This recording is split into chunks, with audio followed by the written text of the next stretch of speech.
Lights on Location traveled to Los Angeles, where host Brian Linehan met with the director and stars of Mad Max, Beyond Thunderdome, an action-adventure film set in a violent post-apocalyptic world. Brian Linehan talked with Tina Turner about her role as Auntie Entity, the eccentric queen of Beyond Thunderdome. Brian also met with Mel Gibson, who returns to his role as Mad Max, and George Miller, director of Beyond Thunderdome. City Lights on Location will return with Tina Turner and a scene from Mad Max, Beyond Thunderdome, right after this.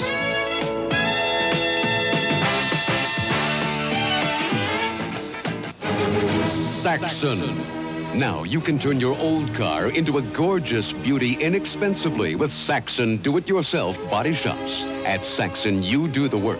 They provide the facilities, the tools, and professional assistance to prepare your car. Saxon will even paint your car from only $99. At Saxon, we make it simple. You do the work, you save the money. Saxon do-it-yourself body shops with 4 locations. Saxon. The Baby Care News Dryness Update. Pampers has the dryness story of the year. That's right, Billy. Pampers Comfy Soft Stay Dry lining makes Pampers 4 times drier than cloth diapers inside. 4 times drier. And the great fit of Pampers Gentle Gathers helps stop leaking for super dry babies outside, too. Pampers keeps babies incredibly dry, inside and out. And dryness counts most for comfy babies. Yay! Comfy Soft Pampers, the dryness story of the year. And that's a fact.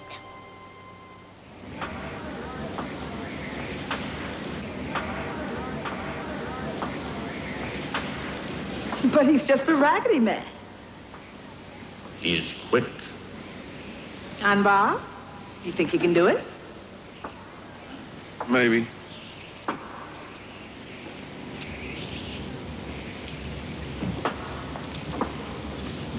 And what did you do before all this? I was a cop, a driver. But how the world turns. One day cock of the walk, next to feather dust. Play something Tun-Tun, something tragic. Do you know who I was? Nobody. Except on the day after, I was still alive. This nobody had a chance to be somebody. So much for history. Anyway, water? Fruit?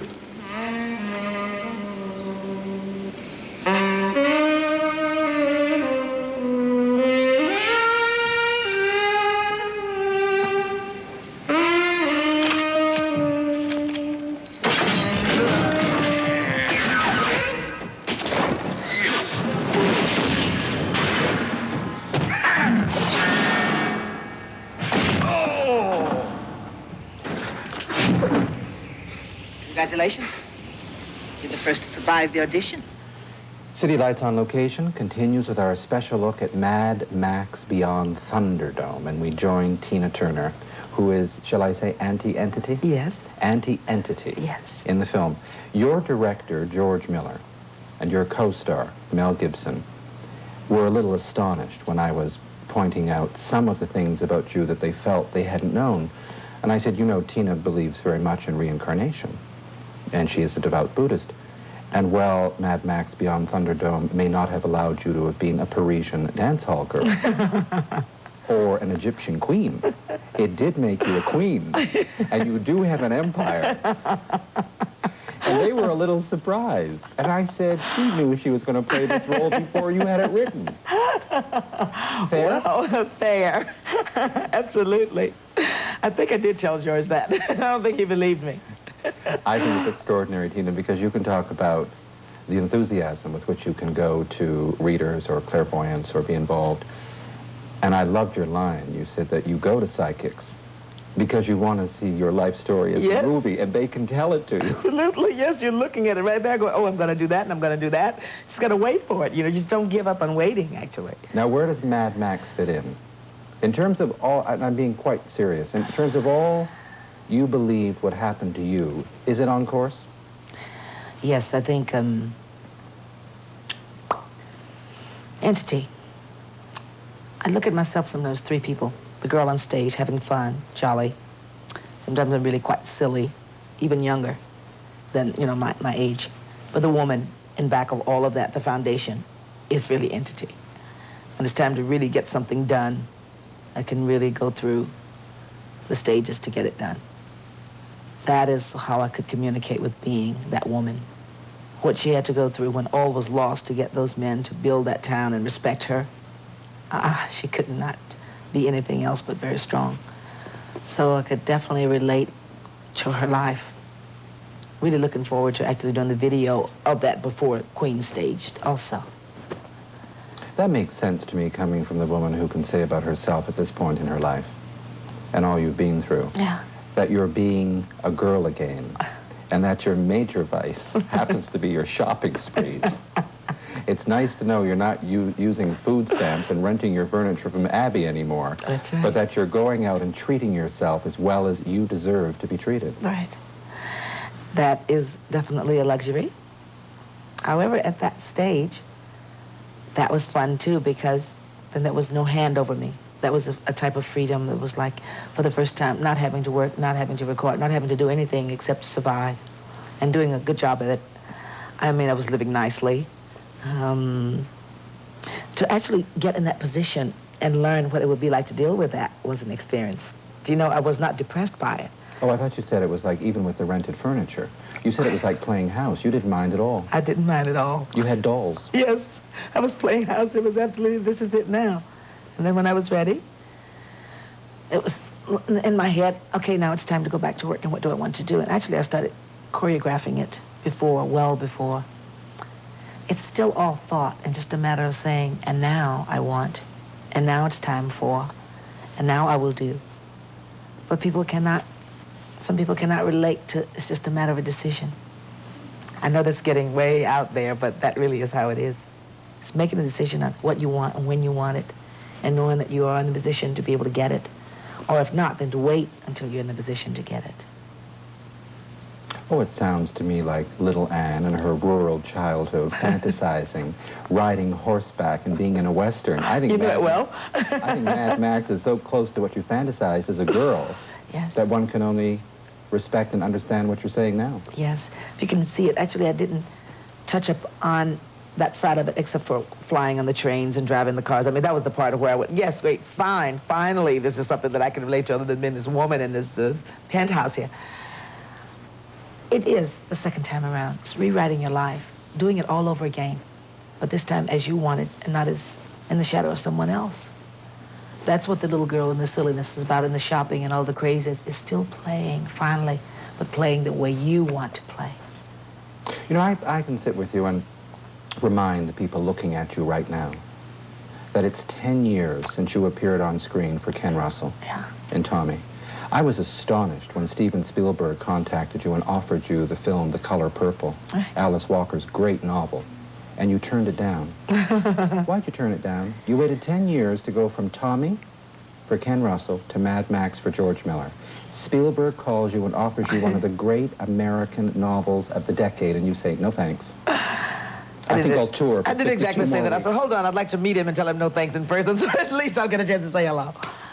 It was too serious. It was so depressing. I kept trying to read the book, and every time I would get chapter after chapter, I was becoming more depressed and more depressed. It was something that I didn't want to do. It was too close to what my life was with Ike. It's like next door. It was just 10 years ago. That's what Purple was, Color Purple was. There's no way that it would have been almost like asking me to go back to Ike as his wife. I could not do that movie. It would have been unhappy. I would not have been proud of it. I would have been unhappy. I would not have been proud of it. And I would have been miserable doing the whole shoot. William Morrow Publishers believe in you so strongly and your story that you have been given $440,000. Is that what they gave me? Did your agent not tell you? Have they not told you? I'm teasing. Okay, I thought you were. I thought it was wonderful when someone in New York said, and you know what Tina Turner is going to call her autobiography? I, Tina. As in, I, Claudius. Well, after anti-entity, you can call yourself I, anything. I, anything. I is one. Do you know why? You going to tell everything? Tell me why. Because people think all kinds of things about me, and they have no other reasons to except for what they have seen, what I have given the public. People cannot know the backside. They can only see the front side and what you give. And that's fine, because that is what I gave them. Only, I would say the wise, that the people old enough will be able to have seen past that I never did drugs, that I am a lady, that you can be a lady and do what I do on stage. All of those areas is what is in the book. I simply said who I am. I was the wife of this person, but that is all. I did not follow in his footsteps, only the production of the songs. His lifestyle was not mine, and I did not weaken to that. I simply stayed his wife. And unaligned, I never was a part of any of my past. I was never happy with my past. I just want the book to clear that. If anyone thinks that they're going to get anything any different, then I only want to clear my name. Now, part 2 is when they're going to get some of the stuff that can really help, some of the important stuff about my, how I have grown, where I'm going to, what I can foresee in terms of my power as a human being, not to use it in a disturbed way, but all of what we're talking about right now is what I want them to know now. Tina, we have to take a commercial break and look at a scene from Mad Max Beyond Thunderdome, okay? Okay. Thank you. Welcome. Okay. Okay. City Lights on Location will return with more right after this. City Lights on Location will return with Mel Gibson, George Miller, and a scene from Mad Max Beyond Thunderdome right after this. Nearly 4 hours. That's how long it took us to paint this room with a roller. Then we painted it in less than 1 hour with the new Wagner Power Roller. A living room that took nearly 7 hours. The Wagner Power Roller finished in less than 3. The Power Roller pumps paint straight from the can to the roller or to any of several optional accessories. Why waste your time painting a pan when you could be painting your walls instead? The Wagner Power Roller, the right tool for painting. From crisp, ripe apples comes the sparkle of Growers Extra Dry Sparkling Apple Cider. A sparkling adult taste with 6% alcohol. Growers Cider. Deliciously different. Refreshingly right. Deliciously different. Taste refreshingly right. Cider with sparkle. That's Growers. Growers. Cider with sparkle. How about a bowl of Rice Krispies? That's what I'd like to hear. Good nutritious eating without a sugar coating. That's what I'd like to hear. How about a bowl of Rice Krispies to make your smiles appear? You get all of these 7 essential nutrients in Kellogg's Rice Krispies, so you can feel as good about them as your kids do.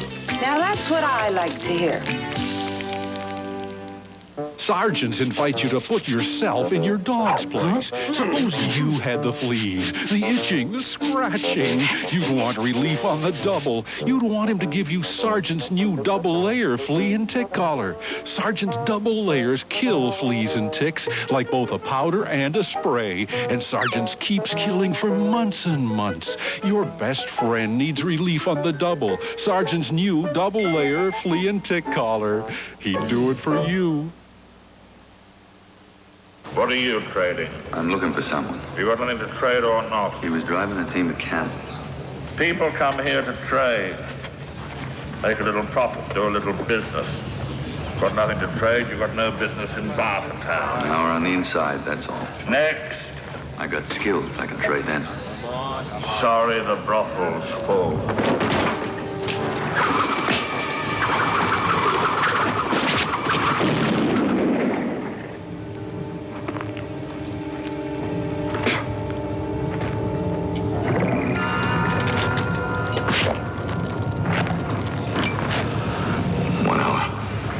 You find him, what then? I'll ask him to return what's mine. Oh, and of course, he'll be desperate to clear his conscience. He will be. You that good? Mm-hmm. City Lights on Location now joins director George Miller, actor Mel Gibson. We've just been looking at a scene from Mad Max 3. Or are you more comfortable just hearing the film referred to as Beyond Thunderdome? Do you want to hear Mad Max 3 before it every time? No. It's Mad Max Beyond Thunderdome is fine. All right. Mad Max, whatever you want to call it. I have to tell both of you something, because I feel that in the past few weeks of my life, there's been a kind of marked Australian influence, whether it's being in the city of Toronto, where we know Mel has spent time filming, or preparing to meet people. Last few weeks, Colleen McCullough, and one, of course, can't forget Tim, and how fine you were in it. Helen Reddy, who has been performing in Toronto, and asked me if I would tell both of you of her new interest behind the proscenium, because she feels that next year is her 40th anniversary as a performer.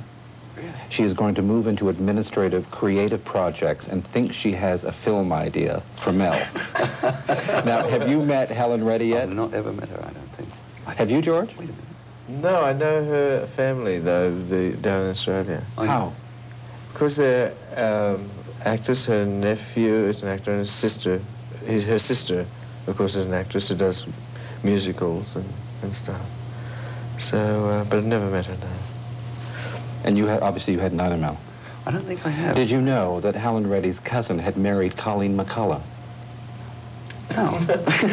Well, aren't you glad I came all this way to let you know? Great, they live on Norfolk Island. That's I know right. That much. That's right. Yeah. And she's been touring North America with A Creed for the Third Millennium, her latest novel. Oh, great. Yes. There's something unique about the two of you as filmmaker and actor. And I think of circumstances that bring people together, and how ironic it is that George should have been so close during his internship to his doctoral degree, and that you should have shown up in Sydney. Was it St. Vincent's? St. Vincent's Hospital, St. yeah. Vincent's Hospital? Yeah, that's right, good. Mel, of course, was preparing for a screen test. He had managed to get into a little bit of trouble the night before and thought his face might not be as smooth as perhaps an actor's face should be for a screen test. That wasn't the screen. That was to go and visit this. I was at drama school. It was to go and visit the casting lady. And they wanted to take pictures of me to stick on their books just in case someone like George here came along and they had something in mind. But they thought I looked good for it because they knew that they wanted a lot of gross-out characters in the film. And I had a head like a piece of raw steak, I think. Yeah. Was he in bad shape, George? I got it. Wait, well, by the time I saw you for the screen test, you didn't have very much. But I remember you showed me this photograph. And I honestly thought you were kidding. I couldn't believe that was your face. It was obviously a fairly severe beating. It's amazing Good fun, though. Mel, it was a good thing it hadn't happened to you the night before the first performance of Romeo and Juliet with Judy Davis. Absolutely. They would have changed it to the Hunchback of Notre Dame, I think. Or they would have reversed the acts. Yes, you would have died as an opening. That could have happened. There's something else about the two of you. One thinks of circumstances and how bizarre life can be. That Mel had, I believe, an interest as a student in journalism. Yeah. And that it was an interest, and that your father, upon returning to Australia, had begun writing, which was one of his passions. Sure. And that if your sister had not submitted your photograph with the fee, you might never have entered the drama institute. Quite true. No, it was her idea. And the irony is that we have a young intern who, if he had not done his younger brother a favor by helping him produce a 1-minute short, you might never have encountered the world of film. I didn't know this stuff. That's amazing. Clairvoyant or what? But I can't imagine being with a director and an actor who could have more almost parapsychological influences between the two of them and yet continue to work together and be the friends you obviously are. It's the fickle finger of fate. Yeah, you don't have any choice in these things. I think when you put it that way, I mean, you don't really think of it, but it's just silly little things that happen that lead you into a certain direction. And God, there's really not that much choice. You just prepare yourself for something, and it sort of happens in a way. Well, unlike your co-star Tina Turner, neither of you need the services of a clairvoyant. She uses clairvoyance, Tina. Oh, Tina has constant readings. As a matter of fact, I thought her role in Thunderdome was interesting because Tina believes that in one of her past lives she was an Egyptian queen. Really? Now, we may have the wrong country, but you have indeed made her a queen. Yes, she spoke about that. I mean, I'm aware of that, and that she sensed. Well, I think why Tina really took to the role was she felt that somehow, in a different way, as you say, this was her story, a kind of an exaggerated version of her story. This is not her personal automobile she brought to the set. No. You did build that for her. No. She could drive it, though. Yeah, she proves that. Yeah. I couldn't believe it, because you're always worried. That's an almost impossible vehicle to drive. It's nice of you to make it an automatic for her. Yes. City Lights on Location will return right after this.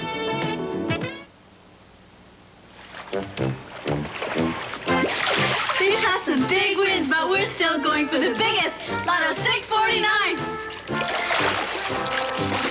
Yeah, I've had some big wins, but I'm still going for the biggest. Lotto 649. I've had some big wins, but I'm still going for the biggest. Lotto 649.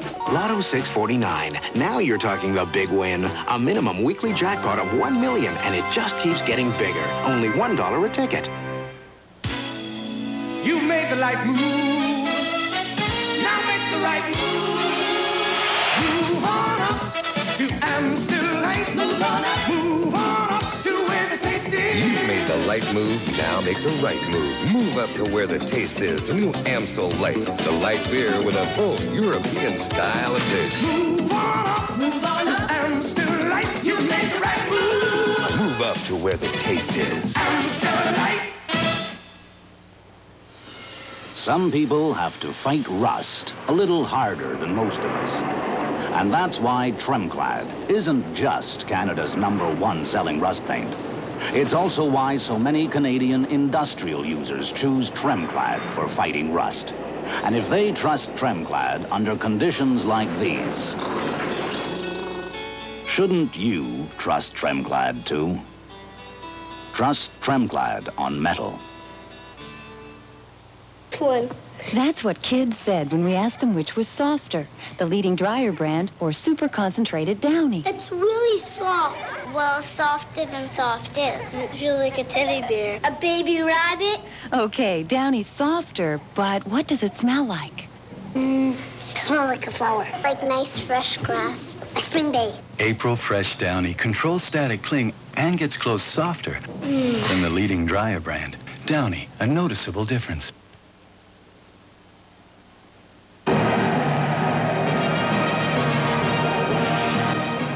Thunderdome.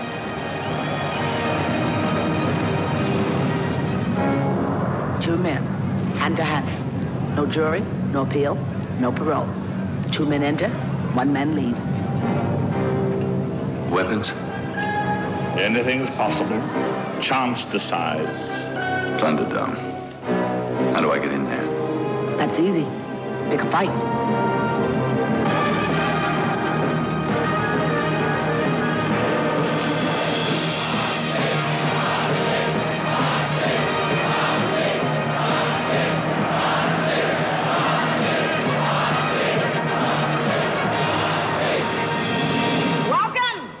To another edition of Thunderdome!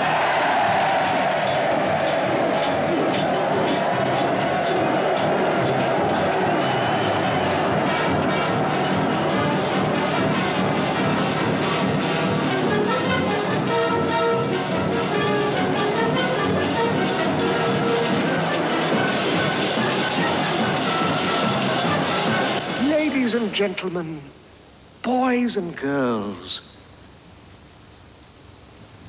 dying times here. George, let me ask you something, because it's merely a matter of 5 years ago that North Americans, filmgoers around the world, saw Mad Max, and yet Mad Max was a film that you found yourself editing at your kitchen table. You described it finally as an unhappy experience because it was taken out of your hands and you lost all control. Mel has said that the original Mad Max, you must remember, was a cartoon, and that the sequel, as we know it, The Road Warrior, you had perfected the cartoon. Now, Mad Max in 1980 was made for almost $500,000. Mad Max 3, I assume #1, was not edited at your kitchen table. No. And you had more than the control you found you'd lost in the original Mad Max. Yes, we were able to do the film. By losing control, it was almost a creative control. It wasn't that anyone took over the film. It's just I didn't have any control over what was happening. I mean, I used to absolutely bewildered me as to why the moment you wanted to do a shot, it would start raining, or you couldn't. Why was it so difficult to get the camera coordinated with an actor's move? It was the first film we did. And now, as you begin to realise that if you're doing certain things, you have to be aware of certain little mistakes you make, you get that sort of control. Luckily, we had a much, much bigger budget on this film. You never have enough time and money, no matter how big. Imagine if there's a movie made, shot for 3 years and a $100 million budget, the director would still be complaining that there was not enough time and money. But you do have the opportunity of getting it better and better each time. And I think that's the good thing about this film. Now, let me ask you something without minimizing the rapport you obviously have with George. Yep. Why, from the age of 17, have the films of Sidney Lumet, and in particular his prison war drama, The Hill, been among your favorite films, and he among the directors, if not the director, you respect the most? I respect a lot of directors. I think at the age of 17, being very impressionable, I went to see his film of Serpico. And it's the first time I'd experienced that kind of cinematic excitement over a film. I found it really hard-hitting and emotionally effective and a well-balanced film, and the acting was fantastic. And I thought, wow, this is a great film. And then when I saw the film The Hill with Sean Connery, and it sort of took a back seat, I think. Probably didn't do too well at the box office. Did you ever see it? Great. Black and white. And just fantastic. I didn't even know he'd directed it until I looked at the credits afterwards, or I saw it again. And then I was really shocked that he had directed that film, because he didn't seem, from the other film he directed, to be the type of man who could direct that film. So he's obviously fairly adaptable. But he's got one thing going for him. He seems to be a very good director and to put out a good product. With Mad Max Beyond Thunderdome available to moviegoers, let me ask you something. Sure. With all the stage work, including the acclaimed production that your George Ogilvy did of Death of a Salesman, with you as Biff, are you going to go back to the stage, or will you finally honor that old MGM contract to make The Running Man? I think The Running Man ran out, but I don't know. I don't make a plan. It's too easy to get disappointed that way if you make too many plans, but I'm taking a holiday. I'm just taking a big fat break. Good idea. Best thing in the world. All right. I've enjoyed being with you. Thank you. Thank you for Mad Max Beyond Thunderdome. Thank you. Pleasure. See you down in Australia. All right. Yeah. Thanks a lot. City Lights on location, Mad Max Beyond Thunderdome.